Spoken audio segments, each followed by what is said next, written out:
Hello everyone, today we're talking about the 10 worst things in Rec Room, from broken updates to how hard it is to earn tokens in the game. Now, small disclaimer, I obviously adore Rec Room since I kind of made a little YouTube channel about it, so even though I'm making this list, I am in no way trying to outright bash the game as it's my favorite. Even the best has room for improvement though, so let's jump right in. Number 1. When an update happens, one thing is fixed and 5 more break. Rec Room updates are an exciting time. You read the list of all the improvements made and you think, wow, so many things are fixed. They listened to us and finally, ammo in Rec Royale won't go flying anymore. However, it quickly becomes apparent when you play after an update that there are more issues than solutions. Your sword will float out of your hand in Golden Trophy. You suddenly see the weekly skin hovering above your head in Paintball. Coach glitches into your dorm by mistake, quickly apologizes, and spawns out. The bugs after an update are very mysterious. No one knows where and when they will happen. One thing's for sure though, it creates an endless list of problems that Rec Room needs to tackle on the next cycle of patches. Number 2. It's a free game, but the coolest seasonal limited time outfits are super expensive.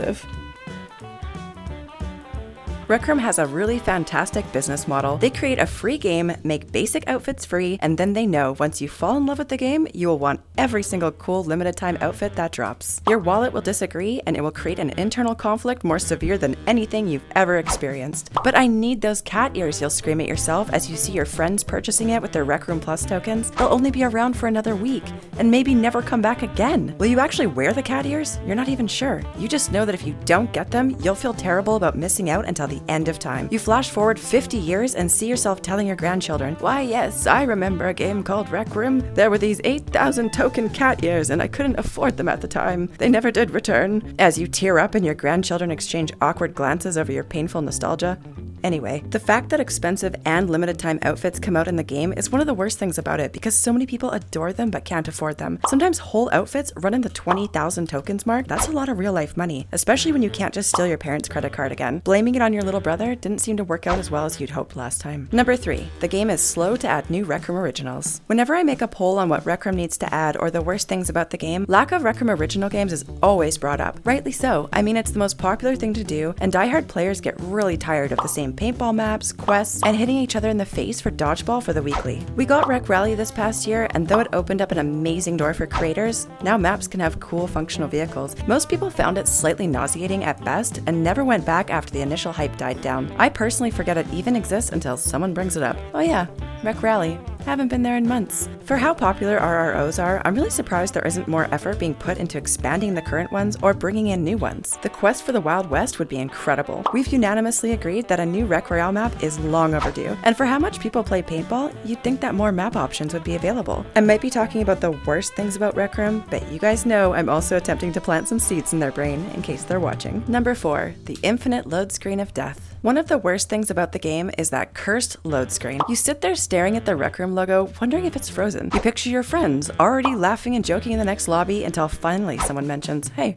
where's Tarapeutic?" Your anger rises as you feel FOMO creeping in, and the screen refuses to budge. Should you wait it out, give it a couple more minutes, or just give up and restart the game? The argument in your mind takes up another 20 seconds, and finally you come to terms with the fact that you're in the infinite load screen of death. By the time you restart your game and join your friends, your mood is 26% less jovial, especially when your friend says, "Wow, that load screen took forever, but I eventually spawned in," and you realize your lack of patience was probably to blame. Number 5. Some players are so toxic that you have to literally turn your voices off. I used to just have voices on, especially when I played Rec Royale, and I'd listen to people running up to me and yelling slurs in my face, screaming to each other, insulting a person's username, calling them every name under the sun. As a girl, I would get sexually explicit things said to me. It's tough to stand there and not let it affect you. It got to the point that I was angry in return, letting these players know that I film every time I play the game and I could have them reported for this immature behavior. And that just led to more animosity and name calling. So I decided one day that I was just gonna turn off voices when I played in public lobbies. It's one of the worst things about Rec Room that toxic players are rampant, and their creativity knows no bounds when it comes to creating insults to hurl at innocent bystanders. It's sad that you have to literally turn off the social aspect of the game to endure it. However, once I did this, my experience improved a lot. And for the record, it's mainly PvP games that are an issue. 90% of the time I play in private lobbies with my friends and we're all civil. I forget that these people even exist. Since falling in love with Rec Royale though, it's difficult to ignore. Number 6. The matchmaking with other players is bad, leading to questionable lobbies and quests. A Another one of the downfalls of Rec Room is the lack of sensible matchmaking in lobbies. There should be a box you can check for pair me with people who are actually serious about completing this quest for the weekly to avoid the frustration of getting paired with level 6s who just friendly fire you and refuse to stand on the mat. Sure, you can check the box to not be matched with junior players, but that solves nothing as far as I can tell. The struggle is absolutely real when you don't have friends who are cracked at Jumbotron and it's the last thing you need to get your weekly challenge done. I'm lucky, most of my friends are level 50 and can slay a spawning goblin in their sleep.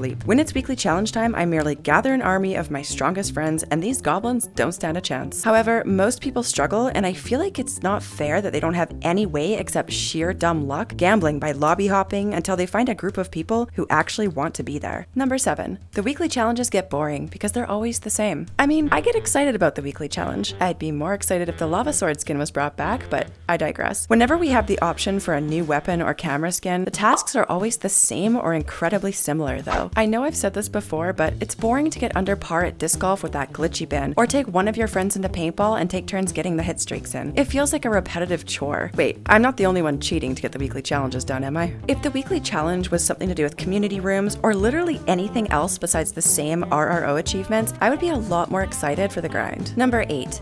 UI updates are almost always less user-friendly. I'm not sure if Rec Room hires a test group for new changes to things like the maker pen or the watch menu, but if they do, that test group needs to be fired. Literally anytime there's an update or a major change to the user interface, most people find it less user-friendly and way too complex. For a kids game, the latest maker pen update rendered it almost unusable for most given its complexity. The old one was simple and made building fun and easy to learn. They have since reinstated the Legacy Edition, I believe, but only because of the loud uproar from literally everyone, not just builders. There was also a recent update to favorites, so now you can only access your last 100 favorite maps in the watch menu. You'd think the update would make it so that you could have a page 2 or organize them better, not just cut off access to the older ones. Number 9. The moderation system still needs a lot of work. Back in the fall, there was high hopes of a new moderation system that would potentially kick toxic players back to their dorms once they exhibited inappropriate behavior in public lobbies. For a while, it seemed that good behavior was on an upswing. I felt that maybe it was taking effect and people were actually responding to a potential consequence for their actions. However, it quickly became clear that this was either not functional or taking forever to roll out. Even now, 6 months later, I noticed no real discernible difference in public lobbies of the game. The fact is, there's no clear punishment for being a horrible player. What stops people then? They know that there's no one watching and taking action, so they can act however they want. This is a dangerous path. I sincerely hope that Rec Room is working hard behind the scenes to eliminate toxic players or at least slow them down. From what I can piece together, it seems like it's all too little too late, and the bad players are winning at continuing to ruin this game's reputation. Almost everyone has a story of how an 11-year-old screams something at them that they've never heard an 11-year-old say before. I know, an 11-year-old should be on a junior account, right? But that's another thing. It's too easy to lie. Maybe they should pull a Roblox and make people upload IDs to prove their age. Right now, the system is not working, and I'm not above proposing that stricter measurements are put in place. This is just my opinion, but I think it's unfair to the people who just want to enjoy the game without being verbally harassed on a near daily basis or witnessing other people endure the same. Number 10. There's no fast way to earn tokens. I feel for players who love Rec Room and can't afford to get Rec Room Plus. It's made my life so much easier not having to constantly grind for tokens and watch my spending. I just pay the $10 a month and my tokens are periodically replenished. If you don't have Rec Room Plus though, it's not easy to come across tokens. You'll most likely be saving for half a year just for one seasonal item. You'll contemplate becoming one of those squeakers yelling, "Gift me please," in the rec center, milling around the weekly outfits board, waiting for a rich looking player to come along. I think personally, going back to my last point, that if there was a positive reinforcement for good behavior in the form of tokens, the Rec Room could create a win-win situation. If you don't have any vote kicks or bans for like a 6-month time frame, perhaps you get a free seasonal item or a token box. Maybe not 6 months, and I'm not sure what would be appropriate for a set number of tokens, but I think some people need a reason to behave. Clearly, good behavior being left up to a mere moral choice isn't working for the game. I think it's time to reward the good players for being good, and the bad players who get banned can know that they just gave up something besides a few days of being able to play. If you'd like me to make a part 2 of this, let me know in the comments. In the meantime, check out these other videos here, so definitely smash that subscribe button if you'd like to see more. See y'all next time. Take care.